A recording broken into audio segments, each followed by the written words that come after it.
بھائی صاحب نے کہا کہ قرآن میں کیوں قتل کے بارے میں کہا گیا ہے جب اسلام مذہب امن کا اور ہندوازم میں امن کے بارے میں کہا گیا ہے. اکثر ہندو پوچھتے ہیں کہ قرآن میں جہاد کے بارے میں کیوں لکھا گیا ہے, کیوں قتل کے بارے میں لکھا گیا ہے. بہت سے لوگوں غیر مسلم اور مسلم کو غلط فہمی ہے یہ لفظ جہاد کے بارے میں. جہاد آتا ہے لفظ جہادہ سے, جس کے معنی ہے جد و جہد کرنا. لوگوں کو غلط فہمی ہے کہ کوئی بھی جنگ, کوئی بھی مسلمان اگر کوئی بھی جنگ لڑ رہا ہے, چاہے خود کے فائدے کے لیے ہو, چاہے اپنے نام کے لیے ہو, چاہے مال کے لیے, اسے کہتے ہیں جہاد. جہاد کے معنی یہ نہیں کہ کوئی بھی مسلمان کوئی بھی جنگ لڑ رہا ہے, چاہے خود کے فائدے کے لیے ہو, خود کے نام کے لیے ہو, خود کے مال کے لیے ہو. جہاد آتا ہے لفظ جہادہ سے, جس کے معنی ہے جد و جہد, ٹو اسٹرائیو, ٹو اسٹرگل. اور اسلام میں جہاد کی معنی ہے to strive against one own evil inclination, جد و جہد کرنا اپنے خود کے نفس کے خلاف, برائی کے خلاف. جہاد کے معنی یہ بھی ہوتی ہے کہ جد و جہد کرنا معاشرے کو سدھارنے کے لیے. جہاد کے معنی یہ بھی ہوتی ہے کہ جنگ کے میدان میں اپنے آپ کو بچانے کے لیے جد و جہد کرنا. جہاد اسے بھی کہتے ہیں کہ جنگ کرنا ظلم کے خلاف, اسے بھی کہتے ہیں جہاد. لیکن جہاد کے معنی ہے جد و جہد. لوگوں کو غلط فہمی ہے اور غلط ترجمہ کرتے جہاد کا انگریزی میں ایز ہولی وار. ہولی وار کو عربی میں کہیں گے حرب مقدسہ, اور یہ عربی لفظ حرب مقدسہ قرآن مجید یا حدیث میں کہیں بھی نہیں آ پائیں گے. یہ لفظ ہولی وار سب سے پہلے استعمال کیا گیا تھا کروسیڈرز کے لیے, جب انگریز اپنا دین, اپنا مذہب پھیلا رہے تھے تلوار کے بل پر اور ہزاروں لوگ کا قتل کیا. اس ٹائم کہتے تھے ہولی وار. آج کی تاریخ میں یہ لفظ استعمال ہو رہا ہے مسلمان کے لیے, جو بالکل غلط ہے. اور جب ہم پڑھتے ہیں دیگر مذاہب کی کتابوں کے بارے میں, لوگ غلط حوالہ دیتے ہیں قرآن مجید کا اور لوگوں کو غلط فہمی میں ڈال دیتے. کئی کرٹکس انکلوڈنگ ارون شوری اس بھارت کے ہیں, انہوں نے بھی کتاب لکھی ورلڈ آف فتواز, اور ایک آیت کو ہمیشہ کوٹ کرتے, سورہ توبہ سورہ نمبر 9 آیت نمبر 5. اور وہ کہتے ہیں کافی کرٹکس, ارون شوری بھی, کہ قرآن میں لکھا ہوا ہے سورہ توبہ سورہ نمبر 9 آیت نمبر 5 میں کہ جہاں بھی آپ کافر کو پائیں گے ان کا قتل کرو. اور ان کا کہنا ہے بریکٹ میں وہ کہتے ایز دو ہندو لوگ, جہاں بھی آپ کافر کو پائیں گے, جہاں بھی ہندو کو پائیں گے آپ قتل کرو. قرآن میں لکھا ہے. جب آپ قرآن شریف کھولتے ہیں اور پڑھتے ہیں سورہ توبہ سورہ نمبر 9 آیت نمبر 5, اس میں لکھا ہوا ہے جہاں بھی آپ کافر کو پائیں گے ان کا قتل کرو, لکھا ہے. لیکن وہ آؤٹ آف کانٹیکسٹ ہے. کانٹیکسٹ کے لیے ہمیں جانا چاہیے ورس نمبر 1 آن ورڈ سے. سورہ توبہ سورہ نمبر 9 میں آیت نمبر 1 سے ہم پڑھتے, اس میں پتہ لگتا ہے کیا ایک معاہدہ تھا, ایک پیس ٹریٹی تھی مسلمان اور مکہ کے مشرکوں کے بیچ, اور یہ پیس ٹریٹی ایک طرفہ مکہ کے مشرکوں نے توڑا تھا. اللہ تعالیٰ فرماتے ہیں آیت نمبر 5 میں, اگر آپ اپنے آپ کو نہیں سدھاریں گے 4 مہینے میں تو اعلان جنگ. اور جنگ کی حالت میں اللہ تعالیٰ فرماتے ہیں مسلمانوں سے, جب آپ کے دشمن آئیں گے, جو لوگ حق کو جھٹلاتے ہیں, کافر لوگ آئیں گے, تو آپ ڈرو مت, ان سے لڑو, ان کا قتل کرو. یہ آیت میدان جنگ کے بارے میں ہے. آج کی تاریخ میں کوئی بھی آرمی جنرل اپنے سپاہی کی ہمت افزائی کے لیے کہیں گا کہ لڑو, دشمن کا قتل کرو. وہ نہیں کہیں گا کہ بھاگ جاؤ, وہ یہ نہیں کہیں گا کہ جھگڑا مت کرو, قتل مت کرو اور مر جاؤ. یہ ہے out of context. In context میں اللہ تعالیٰ مسلمانوں سے کہہ رہے میدان جنگ میں کہ ڈرو مت, جھگڑا کرو. اور ارون شوری اپنی کتاب ورلڈ آف فتوا میں آیت نمبر 5 سے جم مارتا ہے آیت نمبر 7 پر. کیوں؟ آیت نمبر 6 میں اس کے بیماری کا جواب ہے. آیت نمبر 6 میں اللہ تعالیٰ فرماتے ہیں اس کے بعد, لیکن اگر کافر, اگر مشرک امن چاہتا ہے اسے دے دو, امن چاہتا ہے تو اسے اللہ کا کلام سننے دو اور حفاظت کے ساتھ ایک محفوظ جگہ تک پہنچاؤ. اللہ تعالیٰ یہ نہیں کہتے کہ اسے جانے دو, لیکن اگر وہ کافر امن چاہتا ہے تو اس کو حفاظت کے ساتھ ایک محفوظ جگہ پر لے جاؤ. آج کی تاریخ میں سب سے دیالو آرمی جنرل یہ کہیں گا کہ دشمن کو جانے دو. کوئی بھی یہ نہیں کہیں گا دشمن کو حفاظت کے ساتھ محفوظ جگہ پر چھوڑاؤ. لیکن قرآن مجید نے لکھا ہے, جب بھی آیت آتی ہے قرآن مجید میں قتل کے بارے میں یا اس ٹائپ کے جہاد کے بارے میں, قتال کے بارے میں, فوراً اگلی آیت میں اکثر آتا ہے امن سب سے بہتر ہے. سورہ انفال میں پڑھو, سورہ نمبر 8 آیت نمبر 60 میں لکھا ہے کہ تیار ہو جاؤ, کافر کے خلاف جھگڑا کرو. اس کے بعد آتا ہے اگر امن چاہتے ہو بہتر ہے.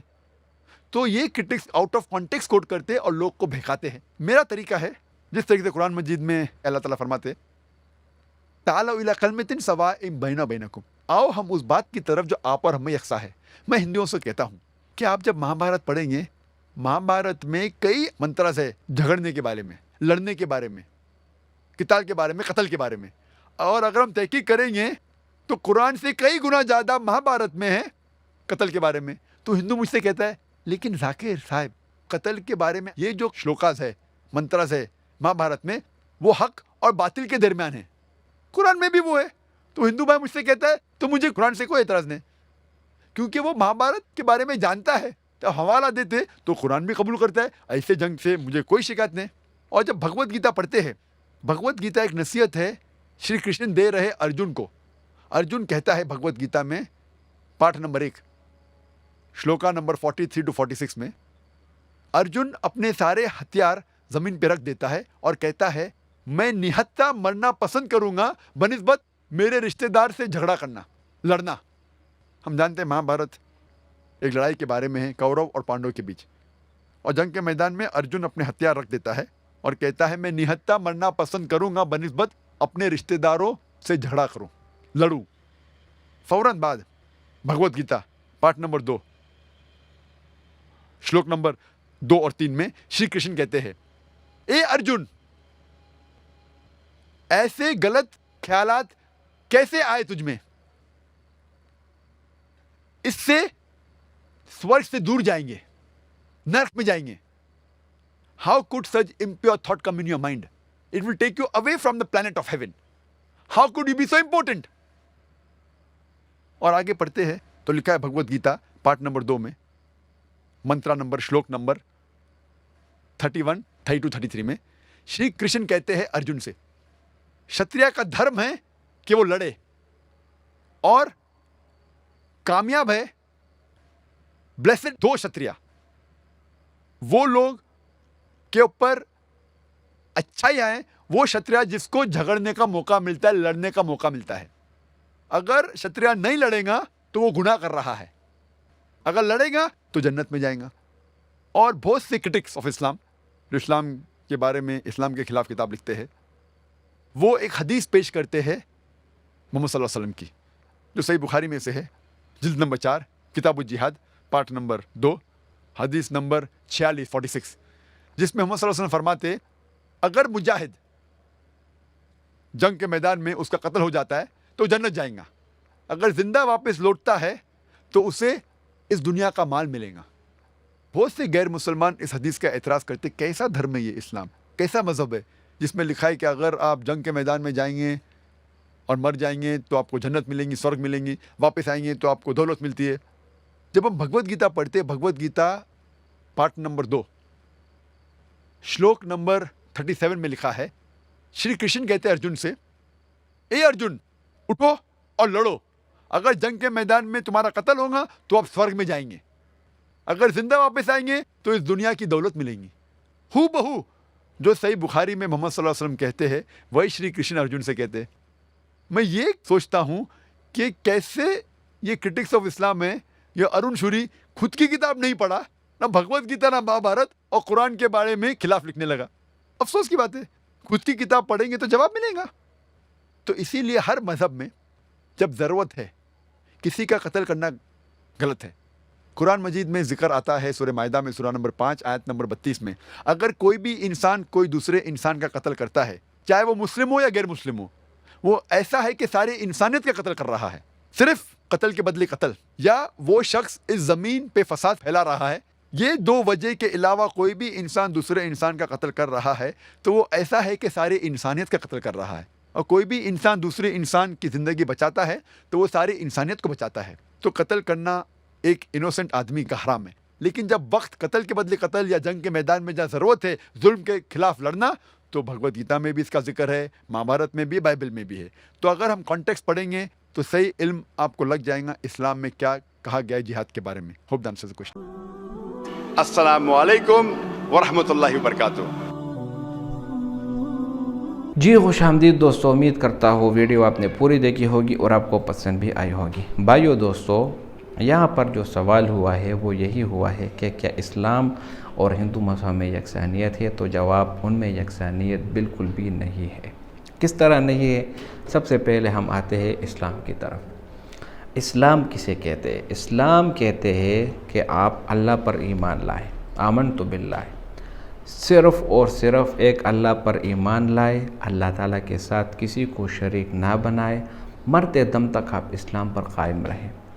اسی طرح وہ ملائکتی، اللہ تعالیٰ کے فرشتے اللہ تعالیٰ کی مخلوق ہے، جو کہ نہ مرد ہے نہ عورت، بس اللہ تعالیٰ کے بنائے ہوئے مخلوق ہے۔ وہ جب چاہے جیسا چاہے ان فرشتوں سے کام لیتے ہیں۔ تو فرشتوں پر ایمان لانا یہ بھی ہمارے ایمان کا حصہ ہے۔ وہ کتبی، اللہ تعالیٰ کی کتابیں، اللہ تعالیٰ نے کتابیں نازل کی ہے، جس طرح قرآن اللہ کی کتاب ہے، اس طرح اس قرآن مجید سے پہلے بھی اللہ تعالیٰ نے آسمانی کتابیں نازل کی۔ تو تمام کتابوں پر ایمان لانا کہ یہ اللہ کی طرف سے ہے، اور قرآن مجید پر ایمان لانا کہ آج جو کتاب ہمارے سامنے ہے، جس پر ہمیں عمل کرنا ہے، وہ صرف اور صرف کتاب قرآن مجید ہی ہے۔ ورسولہ، اللہ تعالیٰ کے رسولوں پر، یہاں پر یہ بات لازمی یاد رکھے کہ حضرت آدم علیہ السلام سے لے کر ہمارے پیارے نبی حضرت محمد صلی اللہ علیہ وسلم تک تمام انبیاء وہ سب اللہ کی طرف سے ہے۔ اگر اس چیز پر آپ یقین کریں گے تو ہی آپ مسلمان ہوں گے۔ اگر ان تمام انبیاء میں سے آپ کسی ایک پر ایمان لائے، باقی کو چھوڑ دے، تو بھی آپ مسلمان نہیں۔ 2 کو مانے، 3 کو مانے، یا سب کو مانے مگر ایک پیغمبر کو نہ مانے، تو بھی آپ کامل یقین نہیں ہے، آپ کامل مومن نہیں ہے، بلکہ آپ مومن ہے ہی نہیں۔ تو مسلمان ہونے کے لیے ان سب چیزوں پر ایمان لانا ضروری ہے۔ والیوم الآخر، قیامت کے دن پر، یہاں پر ایک چیز سامنے آ جاتی ہے، بہت سارے مشرک ایسے ہیں جو روز آخرت یا قیامت پر ایمان نہیں لاتے۔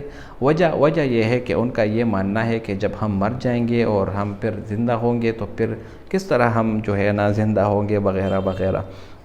قیامت کے دن پر ایمان لانا یہ بھی ہمارے ایمان کا حصہ ہے، اور اسی طرح والقدر خیرہ و شرہ، اچھی بری تقدیر اور مرگ کے موت کے بعد دوبارہ زندہ ہونے پر، یہ ہم مسلمان کے لیے لازم ہے، فرض ہے۔ اس کے برعکس ہندو مذہب نہ ہی قیامت کو مانتی ہے، اور یہ سمجھتے ہے کہ انسان 7 بار پیدا ہوتا ہے، مرتا ہے، رسولوں پر بھی ایمان نہیں لاتے، فرشتوں پر بھی ایمان نہیں لاتے۔ تو یہ کچھ عجیب سا فلسفہ ہے۔ تو اس لیے ہندو اور مسلمان میں کوئی بھی یکسانیت نہیں ہے۔ اگر کوئی یہ سمجھتا ہے کہ اس میں یکسانیت ہے تو وہ ویسے ہی کچھ کاٹ پکاڑ کر باتیں کر رہا ہوگا۔ ضروری بات یہ ہے کہ اگر ان دونوں میں یکسانیت نہیں ہے تو پھر ان دونوں میں سے صحیح مذہب کون سا ہے؟ تو ان دونوں میں سے جو صحیح مذہب ہے وہ اسلام ہے۔ اسلام میں ہی آپ کو کامیابی ملے گی، کامرانی ملے گی۔ اسلام کے علاوہ کسی دوسرے مذہب میں آپ کو ہرگز کامیابی نہیں ملے گی، اور اس کی طرف قرآن میں ارشاد ہے ان الدین عند اللہ الاسلام، اور اسی طرح دوسری جگہ ارشاد ہے الیوم اکملت لکم دینکم واتممت علیکم نعمتی ورضیت لکم الاسلام دینا۔ تو بھائیو دوستو، ڈاکٹر ذاکر نائک نے بہت بہترین جواب دیا۔ امید کرتا ہوں یہ ویڈیو آپ کو پسند آئی ہوگی۔ اگر ویڈیو آپ کو پسند آئے تو اس چینل کو سبسکرائب کریں۔ بہت شکریہ۔